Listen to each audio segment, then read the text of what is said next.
ಮುಡಾ ಕೇಸ್ನಲ್ಲಿ ಸಿಎಂ ಸಿದ್ದರಾಮಯ್ಯನವರು ಸಿಲುಕಿದ ಬೆನ್ನಲ್ಲೇ ಅವರ ಅತ್ಯಾಪ್ತರು ಅಲರ್ಟ್ ಆಗಿದ್ದಾರೆ. ಮುಡಾ ಕೇಸ್ನಲ್ಲಿ ಈಗಾಗಲೇ ಸಿಎಂ ಸಿದ್ದರಾಮಯ್ಯನವರಿಗೆ ಯಾವ ರೀತಿಯ ಕಾನೂನು ಸಂಕಷ್ಟ ಎದುರಾಗಿದೆ ಅನ್ನೋದು ಗೊತ್ತಿದೆ. ಹಾಗಾಗಿ ಅವರ ಬೆನ್ನಿಗೆ ನಿಲ್ಲೋದಕ್ಕೆ ಇದೀಗ ಆಪ್ತರು ಅಲರ್ಟ್ ಆಗಿದ್ದಾರೆ. ಸಿಎಂ ಪರವಾಗಿ ಕೈ ಹಿಂದುಳಿದ ವರ್ಗಗಳ ಮುಖಂಡರ ಸಭೆ, ಬೆಂಗಳೂರಿನ ಖಾಸಗಿ ಹೋಟೆಲ್ನಲ್ಲಿ ನಾಯಕರಿಂದ ಮೀಟಿಂಗ್, ಮಾಜಿ ಸಚಿವ ಎಚ್.ಎಂ. ರೇವಣ್ಣ ಅವರ ನೇತೃತ್ವದಲ್ಲಿ ಮಹತ್ವದ ಚರ್ಚೆ. ಸಚಿವ ಸಂತೋಷ್ ಲಾಡ್ ಸೇರಿದಂತೆ ಸುಮಾರು 10ಕ್ಕೂ ಹೆಚ್ಚು ಶಾಸಕರು ಭಾಗಿಯಾಗಿದ್ದಾರೆ. ಸಿಎಂ ಸಿದ್ದರಾಮಯ್ಯನವರು ಈ ಒಂದು ಮುಡಾ ಕೇಸ್ನಲ್ಲಿ ಸಿಲುಕಿದ ಬೆನ್ನಲ್ಲೇ ಈಗಾಗಲೇ ಅನೇಕ ಸಂದರ್ಭಗಳಲ್ಲಿ ಸಭೆಗಳು ನಡೆದಿದೆ. ಹಾಗೆಯೇ ಎಲ್ಲ ಶಾಸಕರು, ಸಚಿವರು, ಸಂಸದರು, ಕಾರ್ಯಕರ್ತರು ಸಿಎಂ ಸಿದ್ದರಾಮಯ್ಯನವರ ಬೆನ್ನಿಗೆ ನಾವು ನಿಲ್ತೀವಿ, ನಾವು ಯಾವತ್ತಿದ್ರೂ ಕೂಡ ಸಿದ್ದರಾಮಯ್ಯನವರ ಪರವಾಗಿ ಅಂತ ಧ್ವನಿಯನ್ನ ಎತ್ತಿದ್ದಾರೆ. ಅದರ ಮುಂದುವರೆದ ಭಾಗ ಇವತ್ತಿನ ಈ ಮೀಟಿಂಗ್.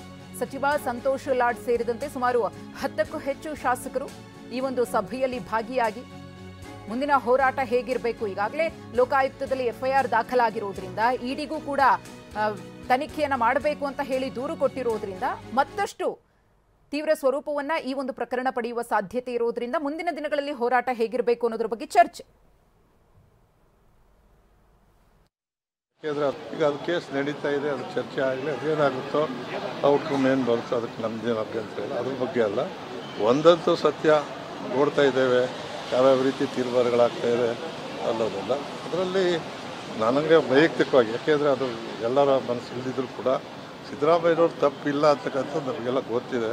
ಅವರ ನೇರವಾದಂಥ ಅವರಲ್ಲಿ ಅದರಲ್ಲಿ ಬಾಗಿಲು ಇಲ್ಲ, ಏನೂ ಇಲ್ಲ. ಆದರೂ ಕೂಡ ಇವತ್ತು ನ್ಯಾಯಾಂಗ ಒಂದೇನು ಅವಕಾಶ ತಗೊಂಡಿದ್ದಾರೆ, ಅದಕ್ಕೆ ನಾವು ತಲೆಬಾಗ್ತೇವೆ. ನೆಲದ ಕಾನೂನು ನಾವು ತಲೆಬಾಗ್ತೇವೆ.